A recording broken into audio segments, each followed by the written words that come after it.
welcome to the live series podcast brought to you by Amicus. This is the podcast that gives you insight into the life and role of tech leaders from all over the world. And today I'm joined by Jack Lazenby, also known as Stevo, Head of Engineering over at ZigZag. I love that I get to call you Stevo. Stevo, how are you doing? Yeah, thanks for having me. Yeah, I'm doing good, thank you. Not bad at all. How about yourself? Amazing. Yeah, I'm pretty good. I know it's rare that I actually get to chat about football very often with guests on this podcast, but Steve was luckily she got that shared interest with me. So we both had very different footballing experiences at the weekend by the sounds of it. Mine resulted in watching City beat United, and Jack's unfortunately involved in a hospital trip. So let's hope that this podcast gets onto a better foot for you, mate. Yeah, Um, exactly. I think the lesson there is maybe don't play, just watch. Let the pros do. Let the pros do it. You know, they're the ones that they know what they're doing, and that's it. just stay at home and sit on the sofa. That's it. Well, they do say you'd have to be mad to be a goalkeeper, don't they, to be fair. So I think Very true. a lesson learned, I guess. Amazing. Well, I'm absolutely chuffed to have you on. I know we've chatted a little bit before, and it sounds like a lovely little company, ZigZag, to be fair. A little being the operative word, to be honest. But in terms of kind of, we're going to talk about all sorts of soft skills, imposter syndrome, things like that, and generally what it takes to be a good tech manager. And I know, Jack, you've got some really cool history and experience in your career so far. So for anyone that's not heard of ZigZag or of your work or yourself, just give us a kind of little roundup on yourself and your experience up to now. Yeah, of course. Yeah, so I've been at ZigZag for just coming up for 2 years now. And yeah, basically head up the engineering function in the company. The company's goal really is to sort of bring peace of mind to, puppies and their parents, as we like to refer to them, the world over. So yeah, in the last sort of couple of years, as well as obviously being predominantly UK based, we have launched in some other markets such as the US, Canada, and even like India, etc. So yeah, really trying to make that mantra come to life. Since joining, I took over we had an agency, so I've brought that in house, and yeah, just kind of plodding along, really trying to make the best of everything that we can. Obviously, the current financial climate makes obviously things a lot tougher for people, not just from our side of things in terms of growing the company, but obviously our customers as well. Trying to look after new puppies and dogs, etc. in the current climate can be a right pain in the bum. So it's up to us really to try and improve the quality of life for the parents of the pups, because obviously if the parents are happy, the puppies are happy too. So that's kind of what we're looking to do, really. I absolutely love that. I think it is the first kind of dog-centric company, shall we say, that we've had on the pod. And as a dog lover myself, it's absolutely I'm thrilled, and I really wish that this podcast was just going to be talking about puppies and all things dogs related, because I It's would going absolutely to love it. evolve into a puppy and football chat at this point. Yeah, it The other could go haphazardly wrong, and I might get my wrist slapped if we just talk about dogs and football, but it's not my fault. It's not my fault. So in terms of managing a tech team, obviously it does sound like a really interesting company. And you mentioned there the certain challenges that the company kind of is trying to solve and bring solutions for to your audience. In terms of actually managing a tech team, and we're going to dive into kind of what it takes to kind of structure a really good tech team as well. In terms of your role and your position, your responsibilities, like what, you mentioned a bit about bringing the agency in-house. What kind of size team is it that you're working with? Is it is it bigger? Is it smaller? And how does it compare to kind of the size of the rest of the company? Yeah, I mean, so in the actual company itself, it's the largest team. So including myself, there's five of us. So myself, and then there's Hido, who's our senior. We've got Nate and Nathan. So we've got two Nathans, but we've designated Nate. He joined second, so he gets the nickname. So they're more sort of like mid levels, although part of what we're looking to achieve here is giving people that ability to grow. So we don't want to just kind of assign people roles in terms of like senior, mid-level. We kind of try to enable people to grow like naturally. We kind of designate them more as like hierarchical ideals that the rest of the company can go, oh, Stevo's not around, I'll go to Hido. Oh, Hido's not around, I'll go to Nathan and Nate, etc. And then we've got Leah, who's our junior. And she's actually a career switcher. So she did like a boot camp and joined us from there. So yeah, we're trying to get all sorts of people, different walks of life, different perspectives, etc., into the company. Obviously, it creates a bit more of a unique dynamic in terms of providing different insights into what users might want in terms of the actual app itself. When the agency were around, the team was about 7 in total. So we had a mixture of obviously in-house and agency, but we eventually phased that out. We were sort of planning on having a bit of growth this year in the team, but unfortunately, because of the financial climate, we've kind of had to bring that back in. So yeah, that's kind of where we're at right now. For me, the big part of being a technical leader is, you know, enabling on the autonomy. I think a lot of technical leaders, especially ones that maybe got sort of thrust into it without really wanting to do it, you know, at the end of the day, when you're an individual contributor, you know, you're a developer or you're like an architect, you do have a ceiling. It's difficult to progress maybe into a CTO role or something like that without going through a management route. And a big thing that a lot of development sort of people seem to miss out on are the soft skills. And a lot of the time they don't really want to progress into that management roles. You know, a lot of it is, you know, we are builders, we're creative, we like to be stuck in and in the weeds and building things. And I think it's understanding who in your team actually wants to grow into those kinds of roles where it's a bit more people centric and there's a little bit more responsibility of other people. For me, that's something I've always liked. You know, you kind of mentioned about football. I've always been quite social. I've always been involved in, you know, team sports. I've always been involved in things like that. So I really enjoy the challenge of working with people, but I can totally understand why a technical person who's used to giving a computer an instruction and the computer doing the instruction would find that difficult to translate to humans, where it's not such a simple interaction. You know, there's always room for interpretation. Someone might do something you don't, you know, agree with, or you don't think it's the right way, or anything like that. And a big part of adjusting to leadership is being okay with that and giving people that space and autonomy to make their own decisions, make their own mistakes, learn from it, and grow in that kind of way, really.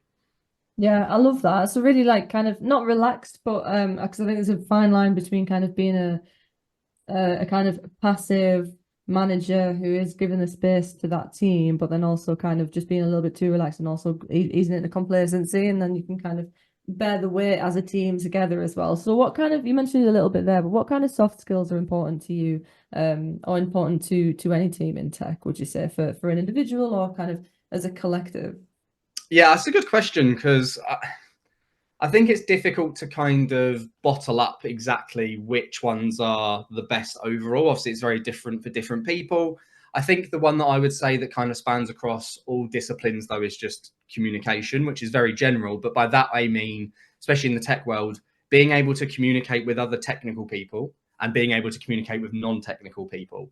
So when you're communicating with technical people, it's about understanding the whys of what you've done as well as the hows. So it's all well and good saying to somebody, oh, I wrote this piece of code to do this thing. But the real question will be, why have you chosen to do it that way? Especially if there's 5 or 6 different ways to skin a cat. You know, at the end, I think the biggest conversation that we have at ZigZag as a dev team is, why are we doing this? Why are we doing that? You know, what's the benefit? That's kind of the crux of a lot of the conversations that we have. Whereas when you're talking to technical people, it is more around the how. So, you know, you would use more layman's terms, but you'd say, we are doing this in this way, and then you can say what it achieves and things like that. I think one of the things that goes amiss a lot of the time as well with developers is we forget the business side of what we do. So a lot of the times you'll see a developer maybe say, oh, I've built this thing. And you're like, great. But the CEO will be like, well, what does that give me? What you've built this thing, but what does that give me? How does that improve maybe my LTV? How does that improve the amount of people I have using the app, etc.? And developers a lot of the time go, oh, I don't know, it's cool. I like it. It's fun. And I think that's a really key part of soft skills as well, is understanding the business terminology and applying that to what you're building and why you're building it. But yeah, it's quite difficult to bottle into like certain things. But I would say the key things really are communication with your peers that are technical and communication with your peers that are non-technical. And then how can you utilize business jargon in your, you know, day-to-day comms to kind of drive home to the rest of maybe like the business or other colleagues that maybe aren't quite in your space, why what you're doing is so important and how it impacts them. Yeah, I love that. I think the ability to communicate is pretty crucial with pretty much any walk of life, isn't it? But when it comes to work, and especially I think a lot of people see kind of dev teams as well as kind of like the back of the room, almost like in the corner somewhere, Mm. or like, or they're Yeah, all remote or something like that. They've all got their headphones on, and it's like a do not disturb sign across, yeah, and I'll just, leave them alone. They're all geniuses. Just let them do their genius work. It's fine. But in reality, it takes so much communication to be a good anybody in tech, right? Like you've got to be, because you have so many ideas going on, like you said, you have so many things to kind of go through, and you need to kind of cross-reference code, blah blah blah, and it's so much to kind of communicate about. You do actually need those core skills there in the first place. So that's a really good point. You mentioned as well just then about your junior Leah.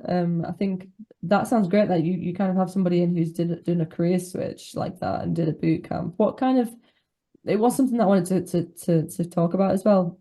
And it is imposter syndrome. It's something that we talk about a little bit on some episodes, and it comes up quite a bit, especially in tech. I think there's quite a bit to kind of dive into there. And I'll try not to make you talk your head off too much about it. But when it comes to imposter syndrome, as a manager, how can you help your team overcome that?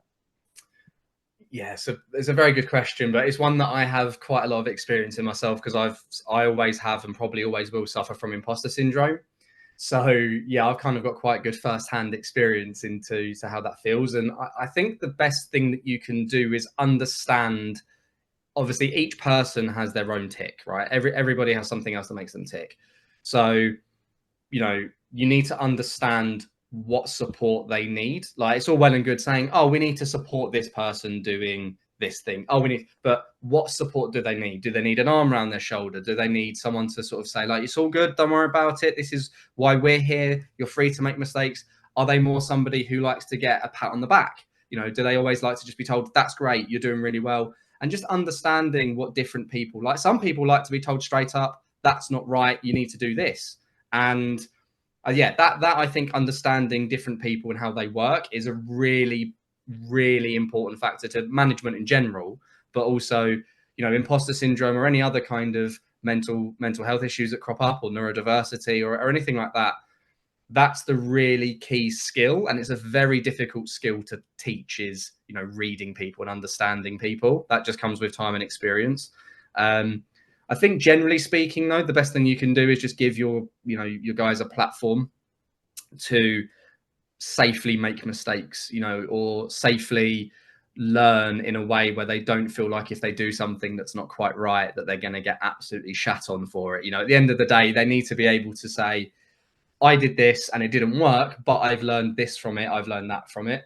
I have to say, from Leah's perspective, like, she's been brilliant since she joined us. And I think early doors, there was like a lack of confidence and the imposter syndrome there, but it was her first dev role. So I can't exactly say I'm surprised by that. But now, she's completely different. She's probably better at half of the stuff that we do at the company than I am, to be fair. So yeah, I think the key thing is just, ensuring that if something goes wrong, it's not the end of the world, and you give your guys the ability to learn from that themselves, really. Yeah, you mentioned there about Leah, that's great. And it's already sounded like you're understanding in terms of where you should kind of be looking at it. If it's a first ever role, obviously she's going to have some apprehension. There's going to just, it's a complete land of unknown, right? If you're going to switch careers, especially, but even walking into any job, there's always, you can't go in there too confidently, but you're obviously going to be doubting yourself at some point. Everybody does, right? So in terms of that individual's responsibility to kind of, for lack of a better phrase, up their game when it comes to imposter syndrome, to lessen the impact of their own imposter syndrome. You chatted a little bit there about what you can do from a manager's perspective, but what can you do as an individual if you're either an individual contributor or somebody who wants to climb the ladder? Like what can you do for your own career to stop your own imposter syndrome coming through without kind of heavily relying on your manager for it, for example?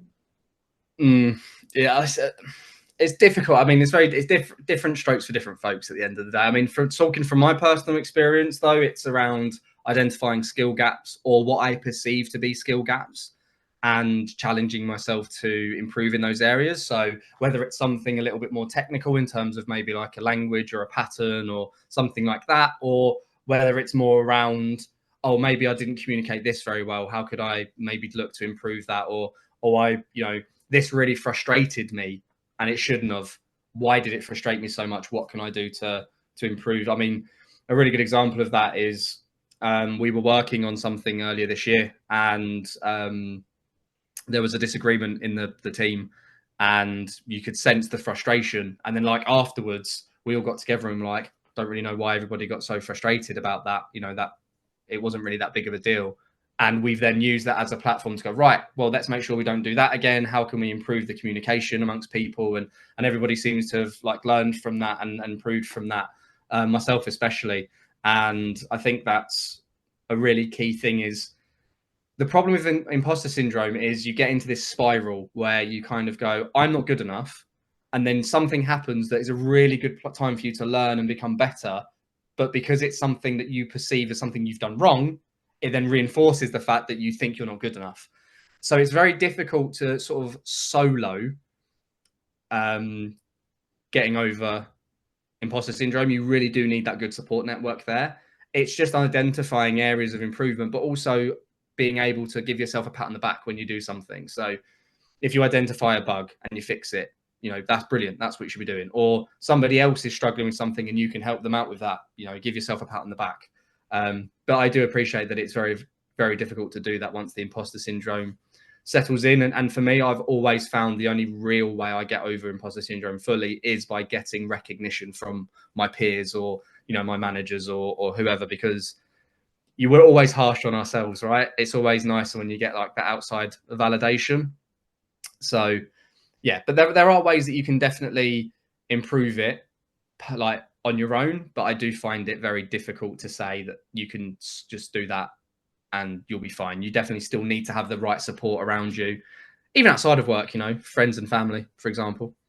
Yeah, no, I'm with you on that, to be fair as well. I think everybody needs a little bit of reassurance now and then, don't there? It's not always just you can be as self-motivated as you want to be and you can kind of drive yourself to get to a certain point. But once you reach that point and it's an unknown place or it's a new tech or it's a new team or it's a new company or it's a new country or wherever or whatever, it's always going to be something to do with the unknown that kind of gives you that imposter syndrome, right? So if it is unknown, you can't really reassure yourself. You need that reassurance from somebody else. It's so simple, but I think a lot of people beat themselves up for, like you said, it's a spiral. Like if you have that imposter syndrome, you only make it worse yourself because you think, well, the whole reason I have imposter syndrome is because I probably shouldn't be asking for help, or like you kind of justify not asking for help with something because you feel like that's just going to make your imposter syndrome worse, and then you'll kind of get rumbled or whatever. It's not like that. Like Absolutely. you need somebody to kind of reassure you it's fine, and the likelihood is that whatever problem you're experiencing is definitely something someone else has already experienced.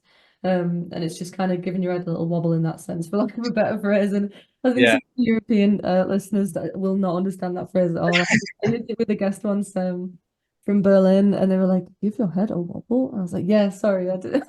Yeah, they can use that one. I mean, I do massively agree with that. I mean, for me as a manager, I actually find the validation from the people in my team way more important than anything else. So when I first became a manager a few years ago, I was so concerned and so worried that I was going to do the wrong things or say the wrong things, or that I hadn't earned my stripes as an actual developer and that I was developing things wrong. And even when I joined ZigZag, like the agency that worked with us were very strong. They were a Dutch agency called Navarra, very, very strong agency. So I came in and within the first couple of months, I was like, oh shit, like these guys are really good. They're going to think I'm crap. They're going to think I'm useless. They're going to think I don't know what I'm doing. And, you know, here I am 2 years later, must have done something right. But yeah, and obviously part of growth is pushing yourself out of your comfort zone. So I think there is an element of, you know, career growth that you have to expect imposter syndrome in points. But I just think making sure that you have that support network around you is so vital. Easier said than done. But yeah, that's what I found. But also I think being open about it, like we do bi-weekly retros. And if I'm feeling particularly bad about something or something's bothering me, I'll mention it. And I think the transparency that offers the rest of the team is really important, because they not only can see, you know, the manager or the team lead or whatever is having things that they need to work through, but I think it also shows them like, oh, I can be open and I can talk about what I'm struggling with, and you create a nice environment then, I think, for people to be able to rally around each other and share those experiences. Yeah, being vulnerable as a leader, I think, is so valuable to your team, isn't it? Probably more so than it is valuable to yourself, actually. But if you're trying to build trust with the team and you're trying to kind of get them to be more open and more collaborative, and then and kind of again, if you can be transparent with them, but if your team are kind of, you know, saying certain things or acting a certain way or just generally don't feel individually that they can be as open with you or as kind of communicative with you, that's only going to damage the team's productivity at the absolute minimum is what damage it's going to do. So it's so important to kind of have that vulnerability, let your guard down a little bit as a leader, isn't it? And you kind of need to be able to just talk to each other like humans. Like there's a hierarchy there, but I think to be able to connect with each other on a human level, no matter kind of what level of management you're in, is really important. So I think that's a really good point that you raised, to be fair. Speaking of being human, is there a, you don't need to go into kind of details of what it's like at ZigZag per se, but in terms of work-life balance, how do you instill that for your team? Like, do you kind of have any methods in place, or is it all pretty free going anyway? Has everyone got a pretty good balance anyway within themselves? Yeah, I mean, believe me, I've tried to say to people, right, I don't want to see anybody on their phone, like on Slack after this time, or I don't want to, I have tried, but when you work in a startup, especially, like, I think people need to be able to manage themselves. So for me personally, unless something goes wrong and everything's on fire, I don't want to really be disturbed when I'm not at work. But that's me. Other people work differently. So, we've got a couple of guys in the team that you could message them at like midnight and they'll reply. And it's not that their work-life balance is bad. It's just that that's how they are. That's how they operate. And I think some people prefer that. They don't have then the anxiety of worrying that, oh, I'm going to come in the next day and I'm going to have 20 emails and 5 messages and all of that kind of stuff. So again, I think it's down. I mean, it's me personally. I'm a lot more than I was, but being flexible around that. But I think as long as people get the right flexibility, I think that's all that matters. At the end, the end of the day, if one of my guys needs to go to the doctor or to the dentist, or if they don't even need to ask, they don't need to ask me. I just like to know, because then if someone else says, "Oh, where's so and so?" I can be like, "Oh, they're away." But if they go and then come back and don't tell me, I'm not going to be upset about it, because I trust them and I know that they're going to do an amazing job if they're here 5 minutes or 5 hours. So I think just treating people, as you say, like humans is all you really need. And most of the time people are smart enough to be able to manage themselves. But again, being able to have that openness to be able to say, I am actually struggling with burnout a little bit. There have been times I've had to say to people like, you need to go on holiday, you need to take some time off, you need to sort yourself out a little bit. And I think there's, like I said, some people are just like that. They love working and that is great. But you do need to look after yourself, and the people around you will only do so much. But if you're not willing to help yourself, there's only so much that people around you can do on that side of things.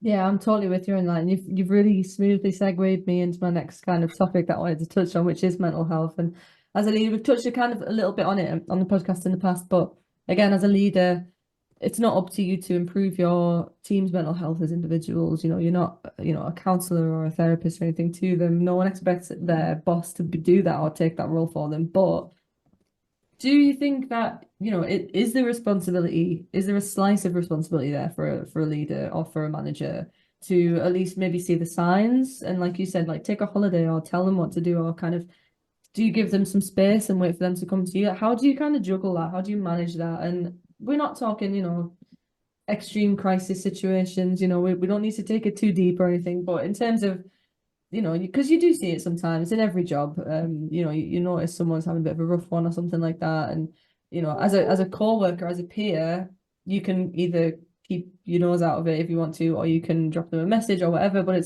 it's not, you don't really have any responsibility over kind of looking after them. Whereas, is it different for a manager? Is it, as a leader, do you need to kind of step in, or what do you do?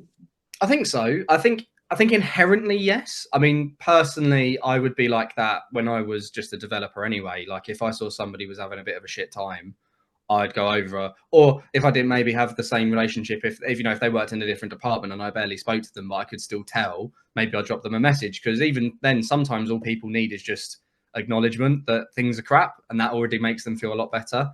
But yeah, as when you start reaching like management leadership sort of roles, I think it's very important, because I think the more you show the human side of yourself, and the more you can show the empathy, and the more that you can show that you do actually care about people in your team, I think you'll get more from people in that way. And I don't mean to say that in like a cynical way of, pretend to be nice to people and they'll work harder for you. But like, legitimately, if you genuinely care for the people that work with you, they'll know, and they'll return that in kind. At the end of, management and leadership, we shield our teams from a lot of shit. As they say, shit rolls downhill, right? So, you'll have the board that will be doing something to the top person, that will be doing something to the middle person, that will be doing something to the bottom person, and it gets shielded all the way down. And I think if you're open about the fact that like, oh, I've had to actually look after a lot of things at the moment, I'm very tired, or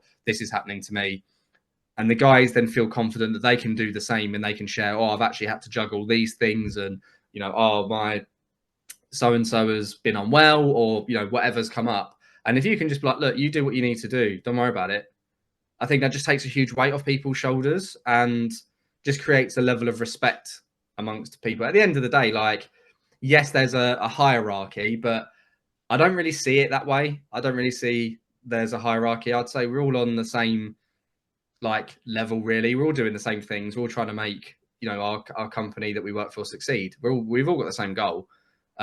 Just there's sometimes when one person has to make a decision, but I would say if you treat everybody the same, regardless of whether or not they're above you or below you, I think that's the key. Yeah, no, I think that's a really good philosophy to have with it, and especially on the fact that it shouldn't really matter about hierarchy, because at the end of the day, work is work. But there's only there's only such a level of professionalism that you can.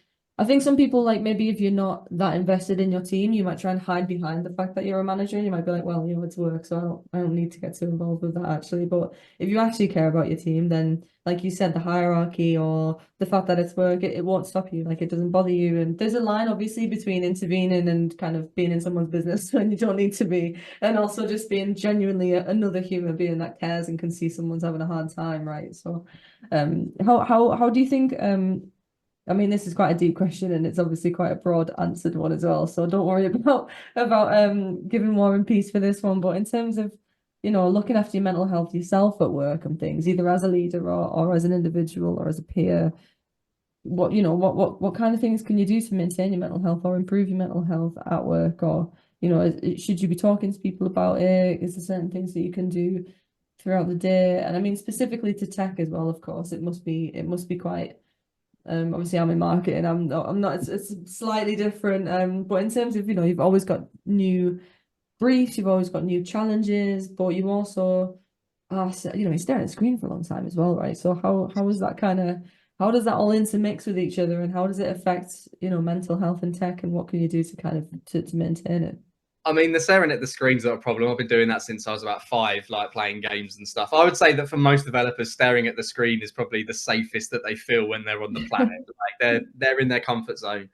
I would say that probably being a leader, especially the higher up you go, is very lonely.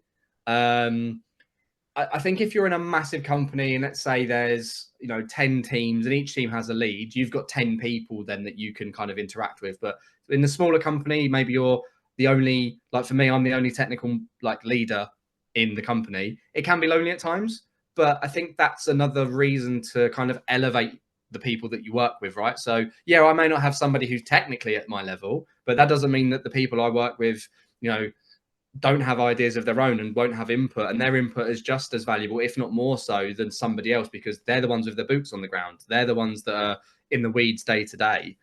And I think the key thing is remembering that. Like, I think we have an inherent view of, up is the only way that we should be looking. And like I said, I don't like using hierarchy. It's not really my cup of tea, but when you're really in a rut and you're struggling, I think the best place you can look is sort of, down, if you want to use that turn of phrase, which I don't, but, looking, sideways and looking at the people that you work with on a day-to-day basis and just talking to them and just saying to them, like, I'm really struggling, or I'm knackered, or I've been doing this trying to fix this problem for bloody ages and I can't, and taking time off as well. We are, I think, a country, I mean, don't get me wrong, there's definitely countries that are worse than us for it, but we are very much a workaholic country. And, you know, especially people who work in sales and things like that, you know, it's mental. I don't know how people in sales do it. I couldn't. If I had to stay later than, you know, 6, 7, no chance, mate. I've got shit to do. But yeah, I think it's just that openness and that transparency and talking to people that maybe you also wouldn't normally. You know, I don't know, I'm going to just call her out, but I'm not doing it for any other way. But, you know, let's say I talk to Claire, right? So Claire in ZigZag's our finance lead. Her and I very rarely interact other than for me to basically be like, hi, Claire, can I have some money, please? But there might also be times where I might want to talk to her because she is so abstract from what I do. And I'm so abstract from what she does that we aren't clouded by, well, I know about this thing, so I can talk to you about this thing. We can just openly talk to each other about this is bothering me, or I need help with this problem. And it's a completely different mindset that they'll have to what you'll have, or somebody else who works close to you will have. And I think it's just not, and it's easy to say, not worrying about what other people think is really, really care. And that's something that I learned in my mid-20s, and I wish I'd learned it in my mid-teens. It would have made my school life so much easier. But when I say not caring about what people think, I don't just mean like being a dick to people. I mean not caring about what people think, in that we all have things that we're embarrassed about, or we all have things that we don't want to share. But if we do share those things with people, you're going to get a lot further because you're going to have people that can talk to you about those things, or maybe have similar experiences and have ways of dealing with it that you might not have. And I think it's just the more that we can do that as a society and as a community, I just think it'd be a much better place if we were a lot more open just about everything, really. I think it would make life much easier.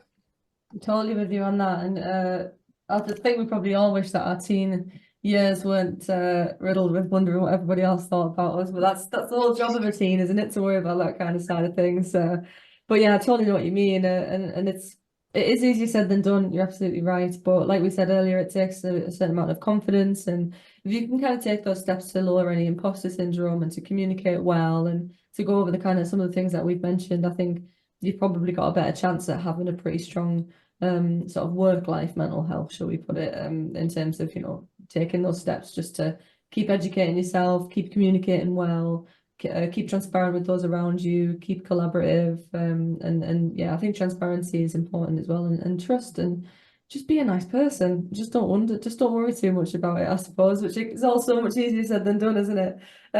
It's honestly, I can't believe that we've kind of that we're at this point already, but I'm going to ask you a question that I finish off with all my guests, and it's essentially you went into a little bit there about what your early teens and your early 20s version of Stevo would rather hear, but what kind of advice would you have for someone who wants to kind of climb the ladder in tech? Depends, to be fair. It depends on what they want.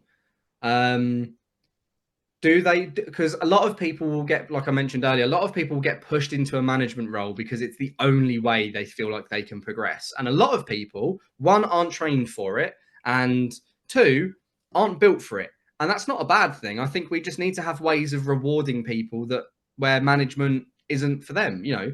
So if somebody wants to progress in tech and for them it's all around technical stuff, so, you know, becoming like a solutions architect, or, you know, something, or becoming more of a technical CTO, then it's about understanding what that route looks like. So try and find other people that have done something similar and talk to them. I think having somebody that you can look up to as a mentor is really important, especially if they've gone down a similar route that you want to try and go down.